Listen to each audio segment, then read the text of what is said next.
Bueno, vamos a tener este conversatorio con Mauricio y Roberto. Ustedes ya los conocen. Tuvieron la suerte de poder escucharlos en sus respectivas charlas. Vamos a tener un conversatorio, tal como ayer lo dijo Axel, muy breve. Tenemos aproximadamente 40 minutos. Y vamos a dejar espacio para 2 preguntas del público. ¿Ok? Así que van a tener que competir por ese espacio. Bueno, el conversatorio tiene como título La tentación totalitaria. Y obviamente esto igual apela mucho a ustedes, precisamente por el tema de la juventud, que la tentación totalitaria, sobre todo en el caso de Roberto y Mauricio, tiene que ver precisamente con sus experiencias juveniles. Y bueno, en el caso de Roberto fue miembro de las Juventudes del Partido Comunista, en el caso de Mauricio fue miembro del MIR. Entonces es una experiencia ya bastante conocida. Ya habíamos tenido la oportunidad de conversar sobre esos temas con ellos en la gira de su libro Diálogo de Conversos. Y por lo mismo quisiera comenzar la conversación partiendo desde el cómo se llega a esa tentación totalitaria. ¿Qué es lo que ustedes vieron en su juventud que los hizo tomar determinadas banderas ideológicas y llegar quizás hasta las últimas consecuencias por tratar de conseguir ese proyecto? No sé, ¿quieres partir, Roberto o Mauricio? Yo cumplí 9 años cuando había hace muy poco ocurrido la Revolución Cubana. Esto fue algo que impactó a todas las fuerzas políticas latinoamericanas, y no menos en Chile. La derecha prácticamente queda desarmada. Estados Unidos incluso trata de reaccionar proponiendo la Alianza para el Progreso, que ahí estaba la reforma agraria, había un montón de cosas impensadas quizás o impensables antes. En fin, se izquierdiza todo el panorama. Y claro, cuando tú creces en ese ambiente o te vas desarrollando en ese ambiente, lógicamente que te influencia. Además yo tengo una madre que era, o tenía una madre que era socialista de entonces, o sea, marxista, leninista, de los que van a descartar la vía electoral en realidad y creer que la revolución armada era necesaria e inevitable. Por lo tanto, había todo un ambiente ahí familiar. Mi casa estaba llena de libros de Marx, de Lenin. En mi casa se reunían que han sido los colegas de mi madre. O sea, para mí fue un ambiente que bastante natural. Hay otras partes también, pero no voy a complicar esto. Y yo recuerdo que yo a los 14 años, veraneando en Tongoy, leí el Manifiesto Comunista, que me vino a consolidar todo este arranque que yo tenía o esta orientación. Para mí fue una lectura extraordinaria. Me cambió la vida realmente. Yo recuerdo cómo mi yo crecía enormemente a través de estas páginas que son realmente páginas muy bien escritas y deslumbrantes, lamentablemente deslumbrantes diríamos hoy día. Cómo de pronto yo pensaba que entendía el mundo, que había entendido la historia, que lo tenía todo en el bolsillo. Un chico de 14 años, que de pronto iba creciendo a esta típica prepotencia de la ignorancia. Las personas que creen que con 3 verdades ya conocen todo. Y este libro, además, o la ideología comunista, tenía la gran fuerza de proponerte una visión de la historia heroica, que estaba a punto de llevar a este cambio tremendo, que era el paso a la sociedad comunista, que eso estaba allí, que dependía de ti también, venía a reforzar este mensaje de los revolucionarios cubanos, y te ofrecía un papel en ese momento de liberación de la humanidad. O sea, te ofrecía ser un redentor, un cambiador de todo, de la naturaleza humana, el creador de la sociedad perfecta. Y esta es, yo creo, la esencia de la tentación totalitaria. Es esta propuesta desbordante, extraordinaria, de transformarte en un verdadero Mesías, un liberador, una persona que está dispuesto después a entregarlo todo, a dar la vida, a quitar la vida, a hacer cualquier cosa, porque Después de todo, si uno cree realmente, como yo creía y tantos creíamos, que estás con tu acción transformando la naturaleza humana, eliminando todos los problemas históricos, sacando al ser humano de la miseria de las sociedades de clase, terminando con la explotación, indudablemente que lo que puedes hacer, lo que estás dispuesto a hacer, es de una magnitud y de una falta de principios morales normales tremenda. Y eso fue lo que a mí me fue transformando en el revolucionario. El revolucionario es un hombre que cree en estas cosas. Es un hombre religioso, de una religión atea, que propone exactamente lo que propuso el cristianismo, con la diferencia, que no es menor, de poner el cielo en la tierra y cree que los ángeles van a caminar en esta tierra. Y claro, uno también tiene sus raíces católicas, evidentemente, y todo esto repercute fuertemente en una cultura como la nuestra. Te estaban aterrizando, terrenalizando, poniendo ahí al alcance de la mano ese maravilloso fin de la historia, esa elevación a un ser superior, a un mundo distinto. Bueno, y con todos esos elementos, yo ya a los 16, 17 años, entré a militar en el MIR, que era la alternativa que representaba lo que era la Revolución Cubana. Esta idea de ir inmediatamente a una acción que iba a transformar la humanidad de esta manera. Así que para mí fue una experiencia que a la vez que cuando uno la mira en perspectiva uno dice qué terrible, qué peligroso era ese sujeto. Y la verdad es que era muy peligroso. Como son los revolucionarios, porque cuando crees semejantes cosas puedes hacer cualquier cosa. A la vez existe es como el gran amor que se puede vivir, desbordante, total, absoluto. Es un momento en mi vida irreproducible. O sea, yo nunca voy a estar en un estado semejante. Es difícil definir ese estado de elevación. Imagínate sentir, yo me acuerdo cuando volví de Tongoy al colegio, yo estudiaba en el Liceo de Aplicación, encontré a mis compañeros de clase que seguían jugando a las bolitas o mirando a las chicas, qué sé yo, todo esto. Yo también las miraba, por supuesto, pero yo era otro, yo estaba por sobre ellos. Yo me recuerdo esa sensación embriagadora de sentirme elevado. Yo era algo especial, un elegido, una persona de aquel círculo que iba a realizar una acción de este tipo. Así que en el sentido emocional, personal, esto es una droga, es una chicha con la cual hay que evitar curarse, pero cuya embriaguez es extraordinaria. Como muchas drogas, lógicamente, después terminan matándote, pero en ese momento, cuando tú vives eso, cuando te lo crees realmente, tú vives en un mundo extraño. Además funcionaba muy bien con las chicas. No, de verdad era una cosa, claro, porque tú asumías eso. Ahí tú proyectabas la imagen de una especie de Cristo redentor dispuesto al sacrificio aquí y allá, y eso de alguna manera tiene también un atractivo, parece. No te voy a decir que era fantástico, no, pero tenía su... Bueno, eso fue para desdramatizar la cuestión. Roberto, tu experiencia. Bien, en el caso mío yo abracé también muy temprano la causa de la Juventud Comunista. Para mí fue muy importante la experiencia, curiosamente, en el Colegio Alemán, en el Colegio Alemán de Valparaíso, un colegio más realmente conservador, donde no surgen comunistas, o es muy raro que surjan comunistas, y yo me hice comunista allí. Ahora, ¿por qué? Yo pienso, y mirando esto, y tratando de entender esa etapa de mi vida, que una de las cosas que me impulsó a ser comunista quizás fueron dos razones. Una, haber descubierto en algún momento la pobreza de la gente. Porque parece raro, ¿no? Porque es un país, sobre todo Chile de entonces, era muy pobre. Pero descubrirle, tomar conciencia de pronto que ahí está la pobreza y que te está hablando, está exigiendo respuesta.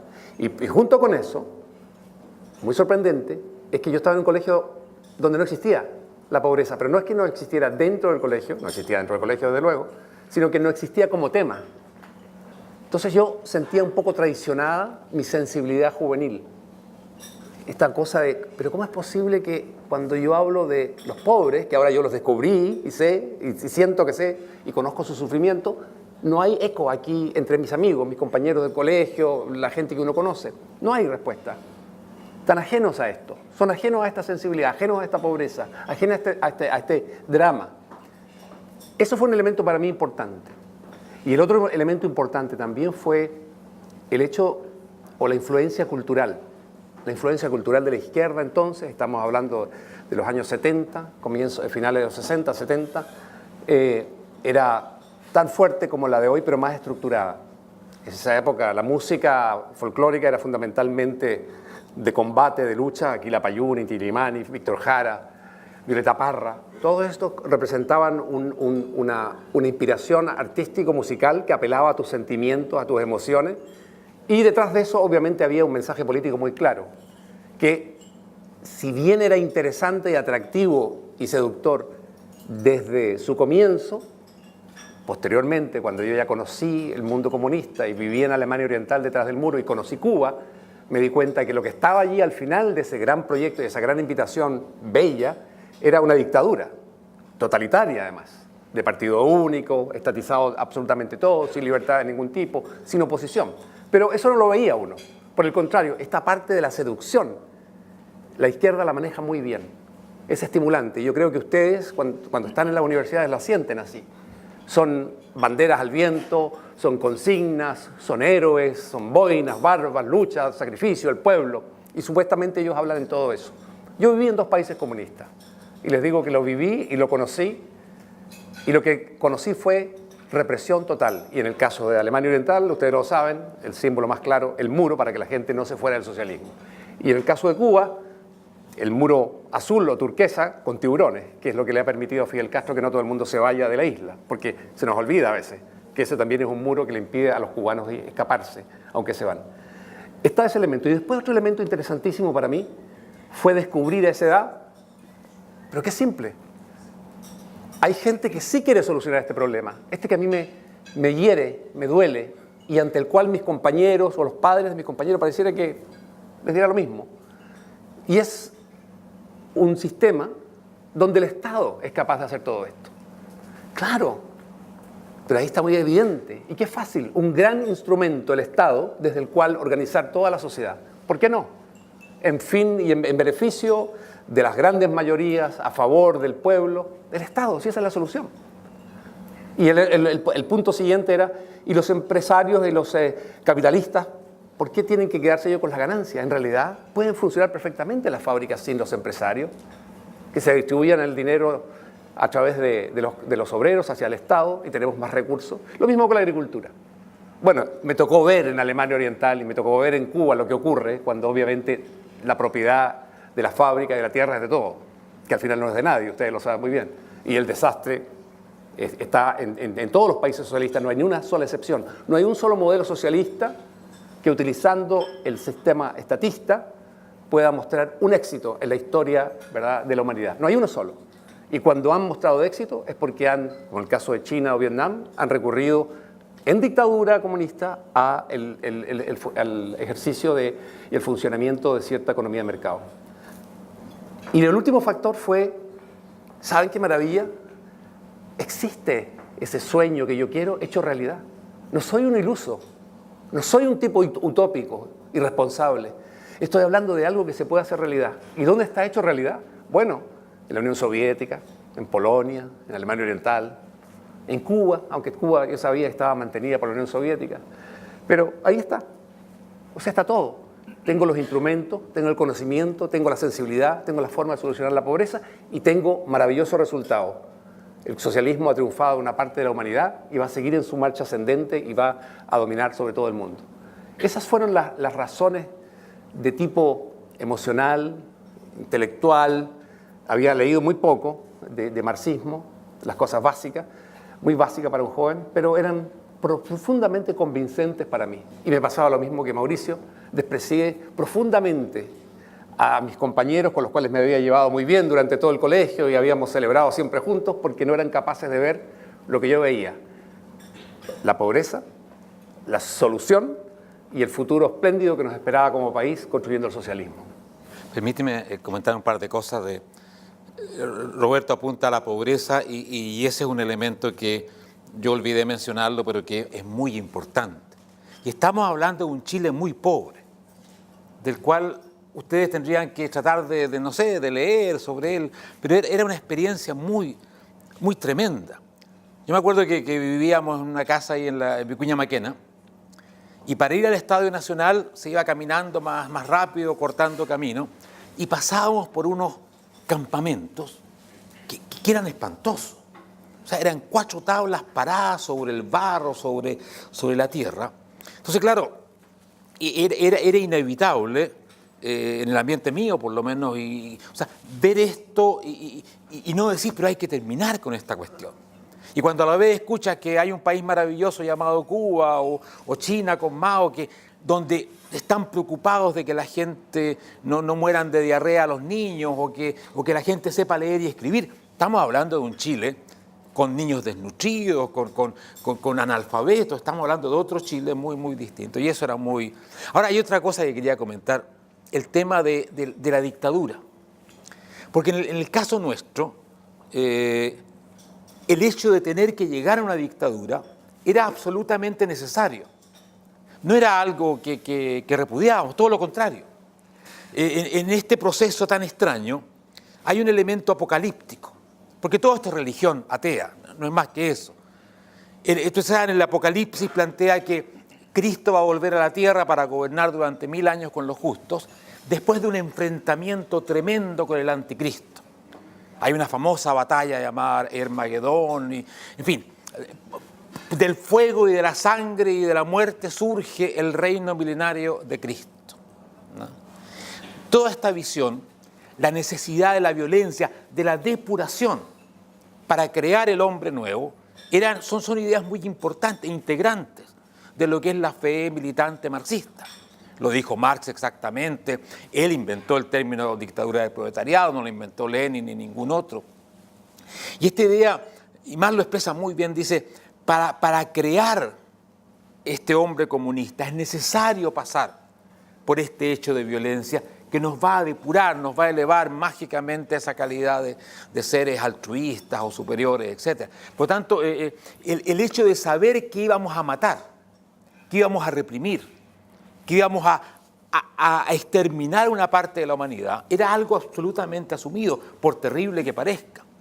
Y cuando leíamos que en la Unión Soviética o en China, etcétera, se hacía esto, se había hecho esto, decíamos, bueno, así es la cosa.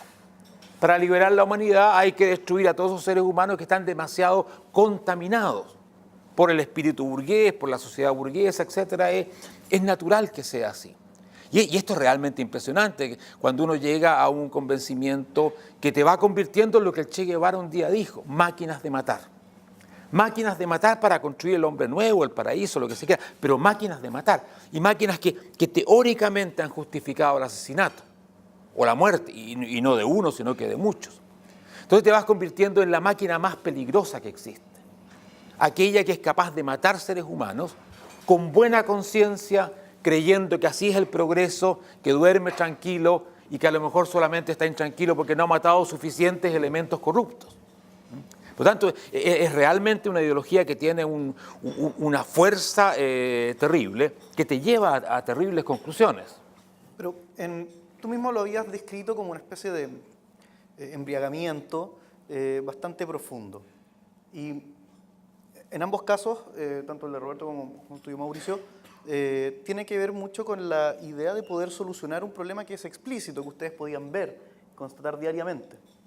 Y que obviamente ustedes sentían que los hacía distintos por poder percibirlo a diferencia de sus compañeros, amigos o personas cercanas. Cuando tú ya tienes la confianza de que tú encontraste la solución, que encontraste el camino, cuando ya caes en la tentación totalitaria, ¿cómo entonces es el camino de salida? ¿Cuál fue en el caso de cada uno de ustedes el proceso de crítica que los lleva a poder superar esa situación, que es bastante convincente, cuando ya se siente que uno tiene las soluciones y las respuestas? Entonces, ¿cómo es el proceso para cada uno? ¿Cómo fue en tu caso, Roberto, el proceso de desencantamiento o el proceso de crítica racional para poder salir de esa tentación. Yo pienso que uno de los derechos más importantes del individuo es el derecho a llegar a ser uno mismo, porque es una exploración, un camino. Uno no nace con las verdades en la mano. En realidad va descubriendo las verdades, va tratando de acercarse a ciertas verdades a lo largo de ese camino. En el caso mío, el acercamiento al rompimiento, porque en el fondo el quiebre con esta idea comunista que abracé con tanto entusiasmo y también con ingenuidad, pero una ingenuidad que también bajo determinadas circunstancias te hubiese podido llevar perfectamente a ser un represor, a lo mejor un torturador, un asesino de opositores a tu régimen. O como en muchos casos a gente que llegaba a justificar y llegó a justificar y aún justifica la existencia de un muro, y que, ¿verdad? Como el de Berlín, y la necesidad de las fuerzas que construyeron ese muro de eliminar a aquel que lo quiera cruzar. Para mí ese quiebre se produjo fundamentalmente en la vida práctica, porque cuando se produce el golpe de Estado en Chile, y yo me voy de Chile, me voy, a pesar de que era muy joven, militante de la Juventud Comunista, pero me voy porque había visto algunas cosas de lo que era la vida clandestina del Partido Comunista. Estaban siendo perseguidos sus dirigentes, y yo había estado, estuve desplazando sobre todo a dos ministros, un ministro en realidad, el otro sabía dónde estaba, ex ministro del gobierno de Allende, y mujeres, y entonces en un momento me dicen: ya has visto demasiado, es bueno que te vayas, aquí hay una beca para ir a estudiar a la Alemania Oriental, sigue estudiando allá, es mejor que salgas del país. Y esa fue la razón por la que me fui, en realidad. No era un dirigente, tenía 20 años, pero había visto cosas, porque yo tenía un Austin Mini Cooper y desplacé gente. Bueno, y por eso llegué al socialismo real. Y es allí donde, por la vida real, diaria, es que yo rompo. Por cosas que son muy sencillas y muy evidentes al final. El hecho de que yo llegara a Alemania Oriental y hablar alemán por el colegio me facilitó la comunicación con los jóvenes. Y entre las primeras cosas que uno se daba cuenta era que en cuanto entraban en confianza, ya sea porque establecías una relación medio romántica con una niña o porque te tomabas un par de cervezas con un par de amigos, lo primero que surgía entre aquellos alemanes orientales que vivían supuestamente en la sociedad utópica y perfecta que tú querías construir para Chile, lo primero que surgía era un deseo tremendo por salir de Alemania Oriental, por irse a vivir a Occidente. El sentimiento profundo y doloroso de saber que no podrían jamás cruzar el muro hasta que no hubiesen jubilado. Y esto hay que imaginárselo bien, gente de su edad, de la edad de ustedes, que le dijeran: el muro, además que se ve, ¿verdad? En esta calle, en la próxima calle, de ahí para allá no podrás cruzar jamás hasta que no cumplas 65 años. Antes es imposible. Si quieres hacerlo antes, tienes que arriesgar tu vida, y créeme, es muy difícil cruzarlo sin que te maten, sin que se den cuenta. Y sin que si te sorprenden, te condenen a varios años de cárcel. Eso, para cualquier joven convencido de que su alternativa está vinculada con el romanticismo, con la justicia humana, con la libertad, con el progreso, te hace temblar, ¿no? Te hace temblar realmente las convicciones. Pero, como bien decía Mauricio, esto del comunismo es una suerte de religión atea, y por lo tanto tú nunca, o sea, te cuesta mucho aceptar que eso no funciona, y aceptar que tú has fallado al escoger aquello, y aceptar que tienes que romper con ello. Porque cuando tú rompes con el comunismo, con un partido comunista, o la Juventud Comunista y organizaciones marxistas, el concepto que se utiliza no es el de alguien que se cansó, renunció y se fue. No, es un traidor. Es probablemente un agente de la CIA. Se vendió al capitalismo, se vendió probablemente a algún servicio secreto. Cosa peligrosísima, además, en un país comunista. Para mí fue esa experiencia. Y después el hecho muy evidente, ¿verdad? De que no hay partidos opositores en el Parlamento, de que no hay prensa opositora, de que no hay canales de televisión opositores, de que hay un partido con su juventud que tiene a cargo toda la dirección del país. Esos elementos de una dictadura que oprimía, evidentemente, que tenía el control de la educación, de la justicia, de la policía, de la seguridad del Estado, del ejército, de todo, tú lo notabas. A mí me ha sorprendido mucho, por ejemplo, las palabras de dirigentes importantes de nuestro país que vivieron la RDA y dicen que no se dieron cuenta ni de la represión ni se dieron cuenta del muro, o no lo vieron. Era imposible no ver el muro. El muro de Berlín tenía, solamente en Berlín, más de 125 kilómetros de extensión y en muchas partes llevaba a 500 metros, un kilómetro de grosor, con vallas digamos, con perros que estaban ahí, perros vigías, con vigías en torres, con campos minados, con barreras antitanques y antivehículos y varios muros, por cierto. Era algo evidente. Tú crecías con esa conciencia como alemán oriental. Sabías que no podías salir y sabías que tenías que celebrar además a ese partido que estaba en el poder. No me voy a referir a la experiencia de Cuba porque daría mucho más. La describo latamente en un libro que se llama Nuestros años verde olivo. Aprovecho para pasar un aviso. Pero en realidad, para mí, más que la ruptura a través del ejercicio intelectual de los libros, que no estaban no estaban disponibles en el mundo comunista, no, libros críticos al socialismo, no, nada, ni siquiera existía en la Alemania Oriental literatura de filósofos húngaros o polacos medio disidentes. Entonces el rompimiento intelectual era imposible, no había cómo alimentarse de aquello, había que tener mucho cuidado con quién uno hablaba, por lo tanto mi rompimiento fue sobre la vida, que al final es una pregunta muy sencilla. ¿Esto que tú estás viviendo hoy aquí, en Alemania Oriental o en La Habana, lo quieres para tu país? No.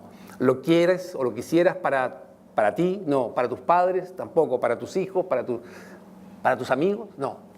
Y ahí tú sabes que ha llegado una hora muy terrible y que tienes que romper.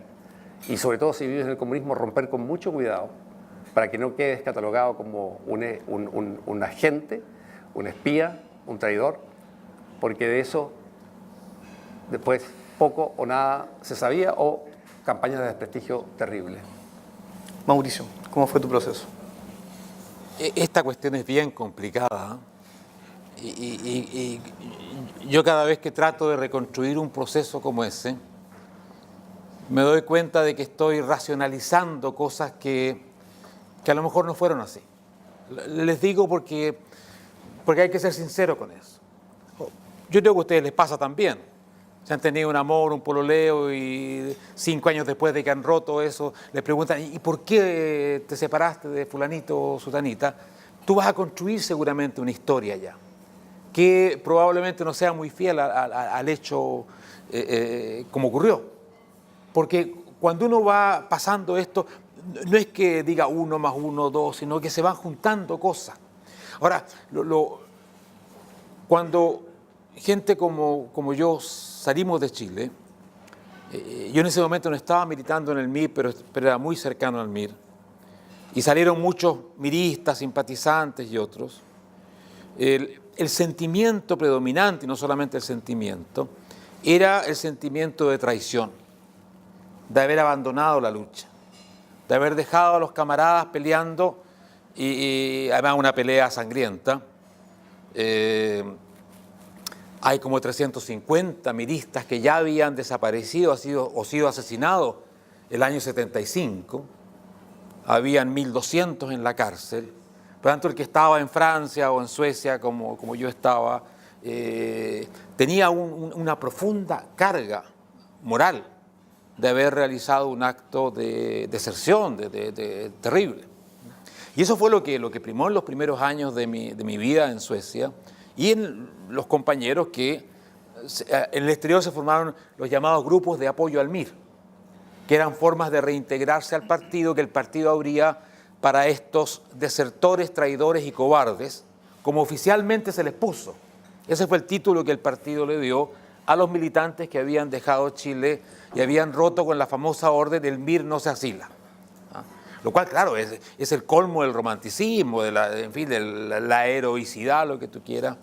Y eso marca mucho una parte, unos 3 años de mi vida, donde tú estás, en realidad, viviendo una vida para purgar un tremendo pecado que has cometido.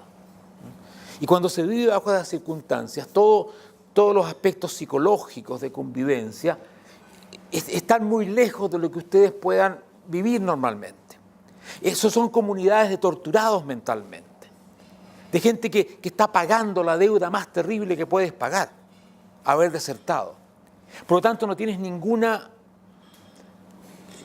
posibilidad ni espacio para ser crítico con algo. Porque el traidor lo que pide es perdón. No anda criticando lo que dice el partido ni nada. Lo único que quiere es que le perdonen su tremendo delito. Y eso fue una cosa, yo les digo, eso da para unas novelas terribles que... No te animes tú, Roberto, porque es demasiado terrible y negra esta cuestión. Es lo más enfermo que yo he vivido esos años aplastado por la propia culpa. Ahora, en torno a todo eso pasan cosas.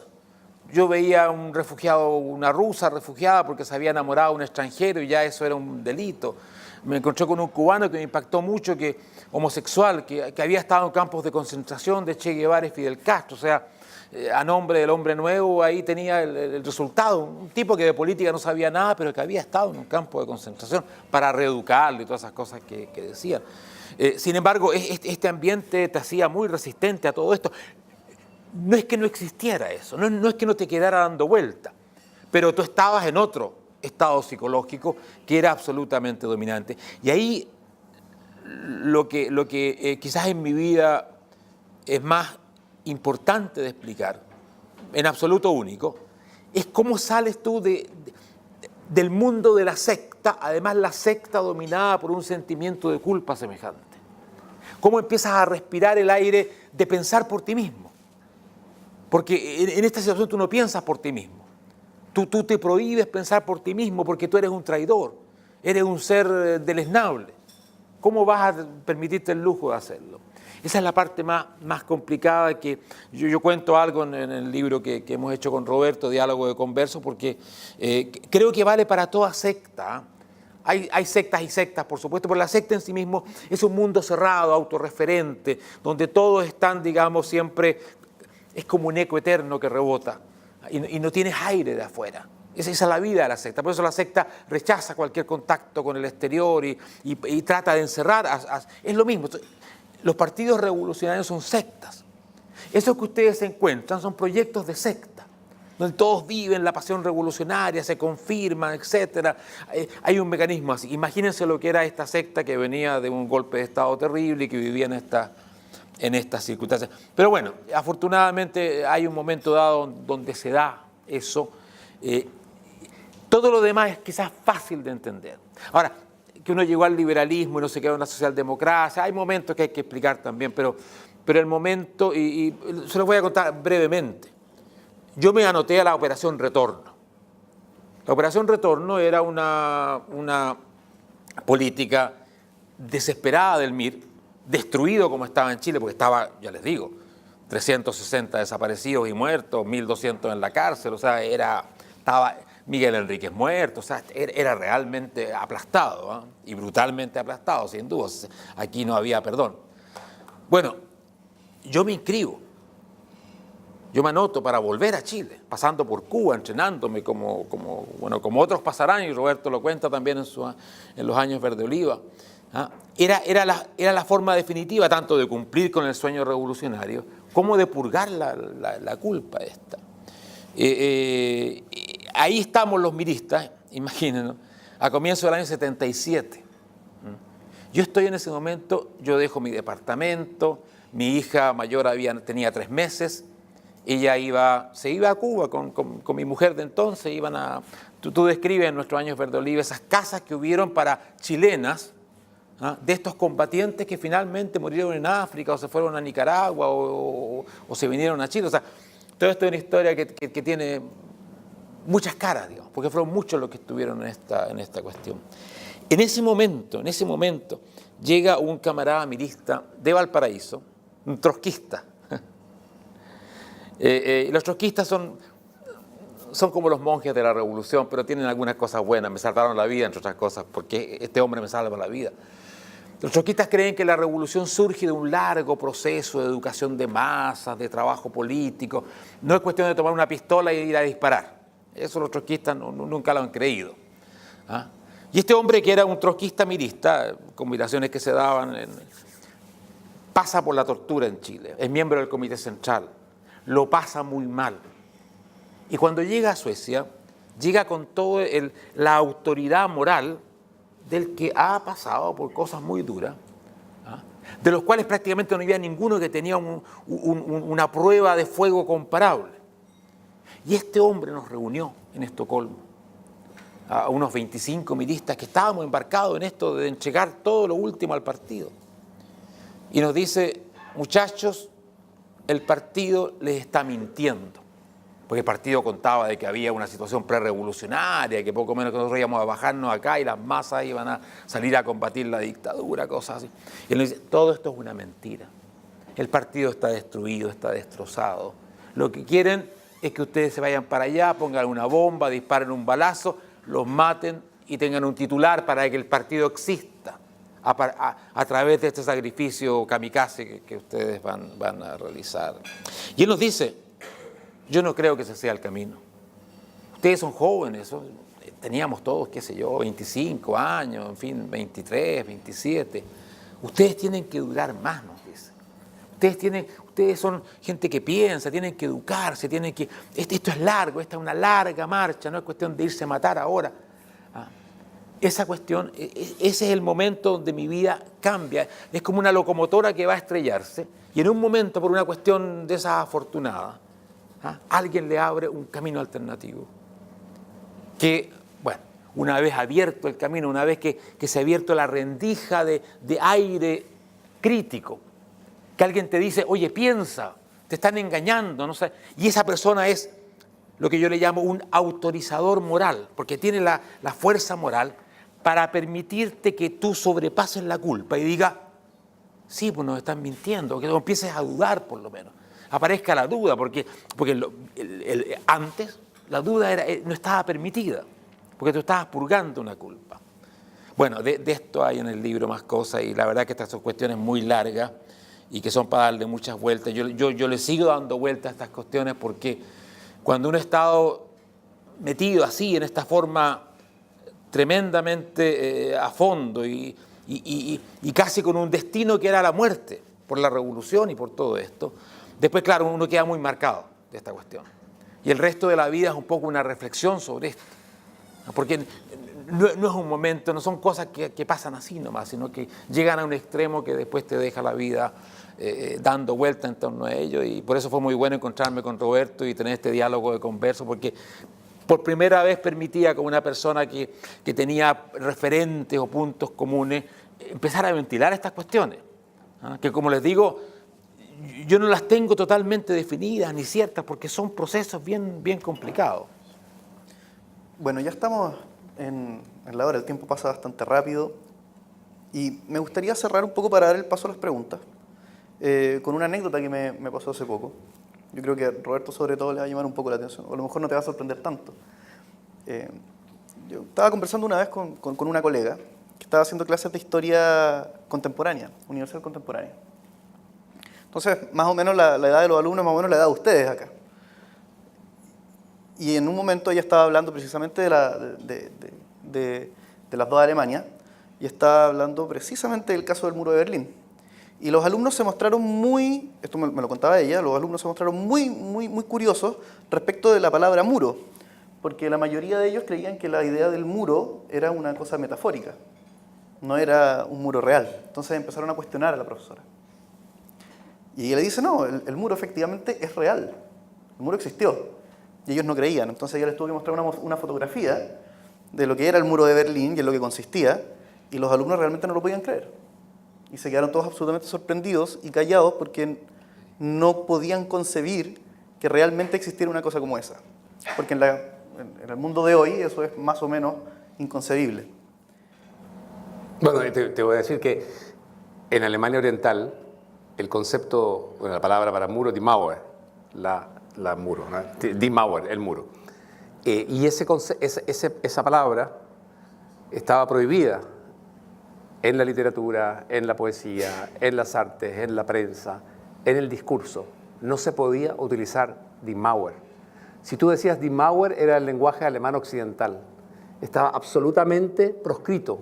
Y el concepto, esto es fantástico porque esto es Orwell, el concepto era la valla de protección antifascista.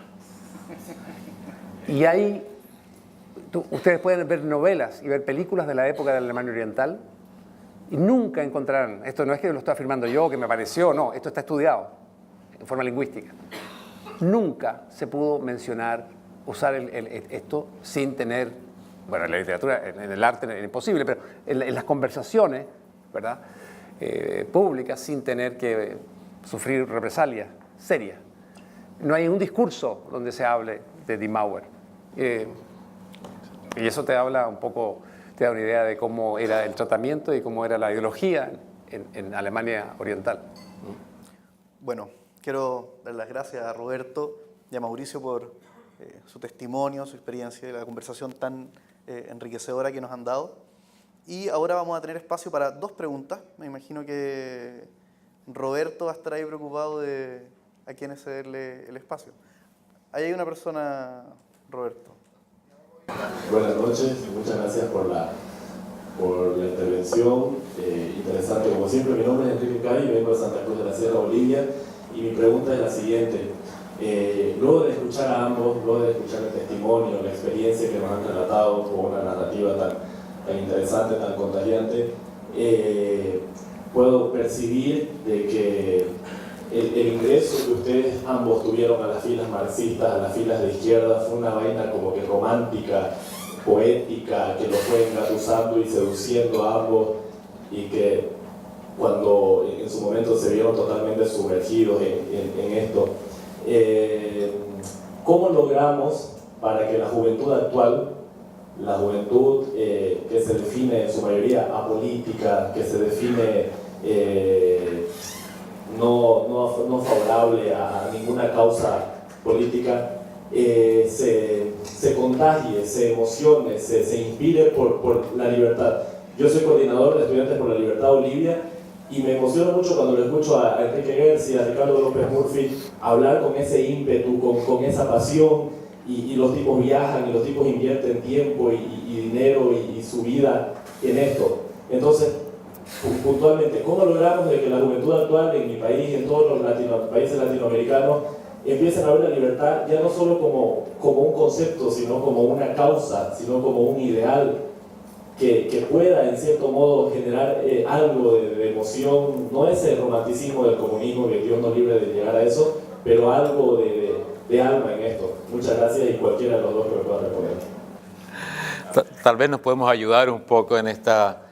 Esa es la pregunta que siempre se da. Fíjate que cuando estábamos con Roberto hace poco en Rancagua, tuvimos un encuentro muy especial con unos 400 jóvenes escolares secundarios. Venían de 19 colegios en el teatro ahí de un fantástico teatro que hay en Rancagua. Y fue una conversación muy buena, funcionó muy bien. Y otra cosa porque Roberto contaba sus experiencias amorosas y ya con eso se ganó a todo el mundo, especialmente a las muchachas, me imagino que las ganaste para siempre. Ellas preguntaban. Pues. No, pero fue una parte muy... No, es que fue una parte... ¿Cómo era el amor en el comunismo eso? Claro, es que todo tiene sus ventajas, dices tú, incluso el comunismo. No, pero es parte importante de la vida porque te acerca, porque te hace normal, etc. Y al final de las preguntas, una chica preguntó algo que a mí me pareció muy importante y he seguido pensando. Por eso lo habíamos comentado de nuestra experiencia, de los fracasos del comunismo, etc. Ella preguntó, ¿quiere decir eso que debemos dejar de luchar por crear un mundo mejor?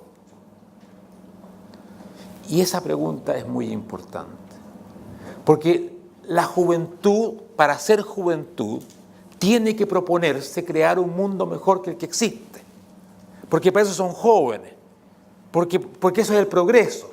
Si ustedes llegan a este mundo y dicen, está todo súper bueno, no hay nada que hacer, es que ha terminado esto. La juventud, yo diría biológicamente, ahora que no está Fischer y me puede aplastar seguramente, para mí es un mandato natural ser crítico, molestarse, indignarse, tal como uno lo es con su familia también en un momento dado, y por eso es que se pelea con los padres, que después los va, un día va a ser converso también y los va a abrazar y va a decir, ahora te entiendo, viejo. ¿Ah? Pero a los 20 no podía, pero es que esa es una función muy importante. Ahora, yo pienso que nuestro camino, el que tenemos que encontrar, es afirmar esa tarea fundamental, rebelde, de la juventud, la búsqueda de la crítica. Tenemos que ser subversivos, pero en un buen sentido de la palabra. Tenemos que ser rebeldes en el sentido de Camus, no revolucionarios que tienen una utopía, todo esto. Pero debemos andar preocupados por todo lo que se puede mejorar, que es muchísimo, lógicamente. Y cuando nosotros tengamos esa pasión realmente, cuando hoy día conversaba con algunos muchachos en la mesa y me decían, el problema es que estos izquierdistas, más o menos, se quedan hasta el viernes en la noche reunidos ahí discutiendo, qué sé yo, y claro, no vamos a ser tan tontos nosotros, bueno, nosotros vamos a hacer cosas más entretenidas. Está bien, es bastante lógico. Pero tenemos que entender de que esos apasionados del cambio, de la indignación, que monopolizan todas las causas, todo lo que no funciona, y lo convierten después en estas ideologías terribles, si queremos competir con ellos, no te voy a decir que nos quedemos los viernes, por lo menos los jueves en la noche. Y que tengamos pasión, y que tengamos pasión no por defender la libertad, cosa que la gente no entiende, sino por defender la libertad que puede ganar la gente concreta, que son pequeñas libertades. La libertad de poder salir a la calle sin que te asalten, no tener que encerrarte en tu casa a las 6 de la tarde porque es peligroso. La libertad de ir a buscar trabajo al otro lado de Santiago, donde sea, porque las micros funcionan y no hay que estar 3 horas andando en las micros que tenemos. Esas son grandes libertades. Esas son libertades que los liberales hablan de una cosa como que fuera la libertad. Pero si un día podríamos traducir esto en 10 pequeñas cosas que para la gente son tan importantes. ¿Sabes? Esto es libertad. Sí, poder buscar trabajo en todo Santiago es una tremenda libertad. Y poder mandar a tu colegio, a tu niño al colegio que tú quieras y sin que lo asalten es tremenda libertad. O sea, cuando traduzcamos nuestra tremendo ideal en cosas concretas, accesibles, en pequeñas libertades que van construyendo, porque la libertad es así, son pequeñas cosas que vas ganando, no las ganas todas de repente. Yo creo que cuando juntemos esto, podríamos tener un discurso que sea capaz de competir por esos jóvenes idealistas, porque es por ellos que tenemos que competir, porque ellos son los líderes naturales de la generación nueva. Si los idealistas son aquellos que son los grandes emprendedores de la política juvenil, ellos tenemos que captarlos, pero para captarlos tenemos que tener un mensaje que reúna esas condiciones. Mi pregunta va más que nada porque muchas veces me ha tocado debatir con jóvenes que son comunistas y muchas veces me ha costado poder rebatir sus ideas por la ceguera que tienen, digamos, en ciertos aspectos. Entonces mi pregunta va, más que una pregunta, es ¿qué ustedes le dirían a un joven comunista hoy día, pero como una frase que los marcara, que quizás incluso los llegara a sacar de este enamoramiento que tienen por su ideología? Bueno, yo no creo que sí. No, yo no creo que haya palabras mágicas, ¿verdad? Con abracadabra y nada de eso. No, yo creo que se trata de un trabajo muy puntual, muy preciso, muy de paso a paso que hay que hacer.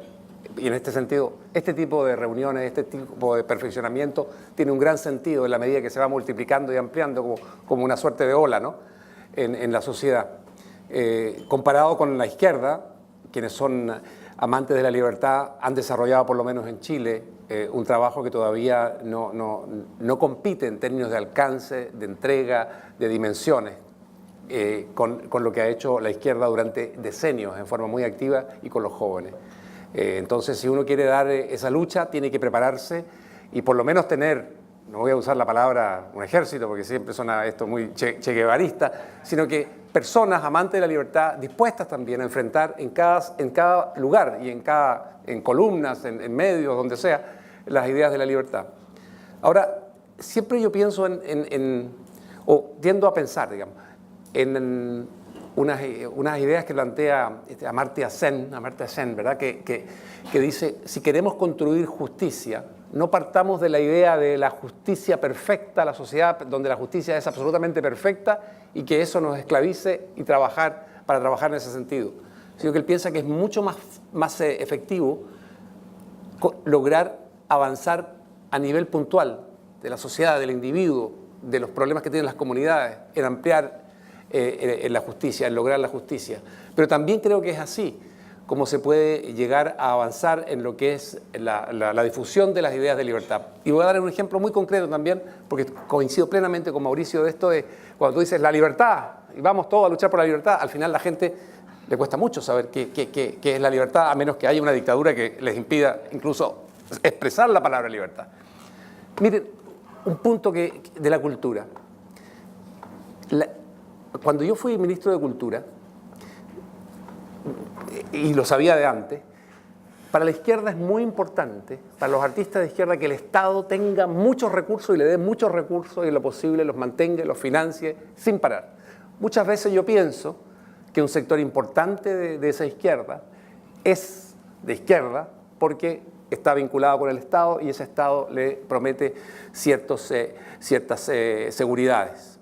No estoy con eso criticando al conjunto de la izquierda, porque tampoco quiero considerar que todos los que optan por una alternativa de izquierda son de mala fe o por un interés netamente oportunista. Creo que hay mucha de ingenuidad también. Pero fíjense que aquí, en términos de sociedad, uno se plantea, ¿y qué hace uno desde la posición de un liberal con respecto a esto? Bueno, en realidad los cineastas necesitan un apoyo, un escultor joven para que comience a desarrollarse también. No tenemos respuesta. Y fíjense que una de las respuestas que nosotros tuvimos, y que en realidad esto debiera seguir, y va a seguir, espero, profundizándose, fue, por ejemplo, desarrollar como gobierno una ley de donaciones privadas en la cultura. Es decir, crear condiciones también tributarias para que el sector privado, no solamente las empresas, porque tienen empresas, las grandes empresas, no, grandes, pequeñas, medianas, pymes e individuos, personas, puedan, a través de facilidades tributarias, contribuir a la entrega de fondos para la actividad artística. Y allí, ¿cómo se plantea esto? Que es una pregunta que tú le puedes hacer a la gente y la gente puede aprender mucho. Decirle, ¿ustedes quieren el Estado que se haga cargo de todo esto? ¿Y han pensado ustedes que eso es peligroso en el sentido de depender de una sola fuente, de un solo patrón, de un solo fondo con el cual ustedes mañana pueden estar en conflicto, de un funcionario que mañana con el cual ustedes pueden estar en conflicto, que no les dé la posibilidad de desarrollar aquello que ustedes, como artistas, y todos los artistas necesitan libertad, aquello que ustedes necesitan?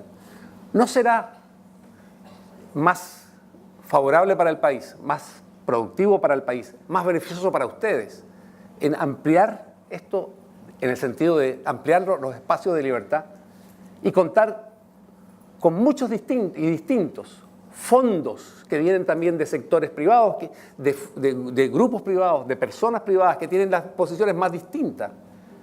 ¿No les da a ustedes eso mayor libertad?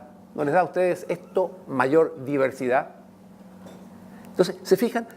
Hay que ir enfrentando los temas en términos muy, muy concretos. Porque de pronto tú planteando eso ante artistas que necesitaban recursos para sus películas, para sus esculturas, para sus grandes exposiciones, tú veías que sí, decían de pronto, pero claro, está ampliando este hombre la libertad. Mañana sale un gobierno de derecha, yo soy de izquierda, no quiero que solamente haya una fuente que a lo mejor me empiece a condicionar. ¿Se fijan? Va por ahí. O sea, hay que ser propositivo, hay que ser capaz de ser creativo. Lo que pasa es que quien está atado al Estado siempre va a tener la solución muy rápida. Si no, el Estado soluciona esto. Pero el que cuenta con la libertad, con la diversidad de individuos, con la diversidad de sentimientos, de sensibilidades, de gente, de creadores, tiene muchas más piezas con las cuales jugar y que conjugar para hacer y ampliar estos espacios. Ese es un ejemplo muy preciso, así muy concreto, donde la libertad adquiere un sentido profundo y concreto del cual hablaba Mauricio. Y un fuerte aplauso para...